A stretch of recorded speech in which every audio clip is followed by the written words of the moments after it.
They say they've been shortchanged for more than a century and that now it's time for the state to pony up a chunk of the fortune that they have been denied. Fox 26's Greg Rugen explains how thousands of Texans with Spanish blood in their veins are taking their demand for unclaimed cash to the Texas state There's a land capitol. battle going on here in Texas with millions of dollars at stake. It's not about who lives on the land now, rather who lived on it generations ago. In a story you'll see only on Fox, Greg Rugen explores why thousands of Texans with Spanish blood say the state may owe them a Now fortune. we have been chronicling the efforts of Spanish descendants to reclaim energy wealth held by the state of Texas. And recently, that struggle moved to a Texas courthouse where the ancestors of this state's earliest settlers showed up in force to fight for their rights. Fox 26's Greg Rugen was right there. We're here to be the voice of our ancestors.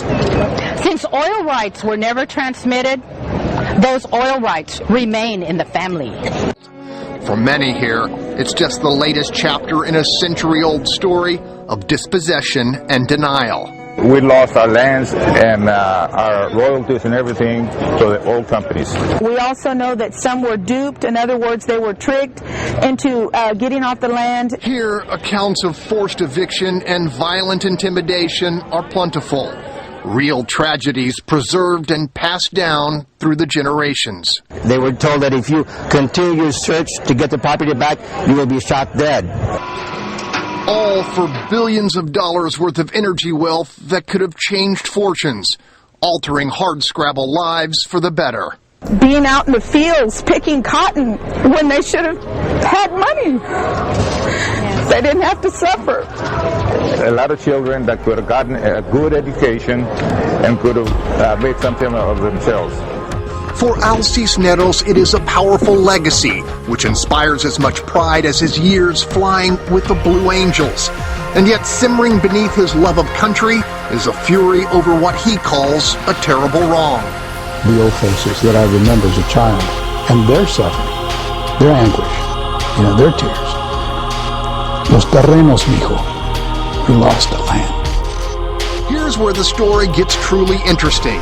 Over the past 5 years, a lady lawyer in LaPorte has convinced 11,000 descendants that mineral wealth beneath land long lost or sold is still their rightful inheritance. About $1 billion is unclaimed royalty interests that belong to these unknown heirs. Her name is Eileen Fowler. I am a crusader. And a convincing one at that. Fowler says these land-grant families never relinquished their mineral rights when their ancestors sold or were pushed off the property. After energy was discovered, many oil companies made only token attempts to learn who truly retained the rights, a practice Fowler calls grand theft. You took these people's inheritance for 100 years, and they should be compensated. It's not your money. It is not your money. It's ours.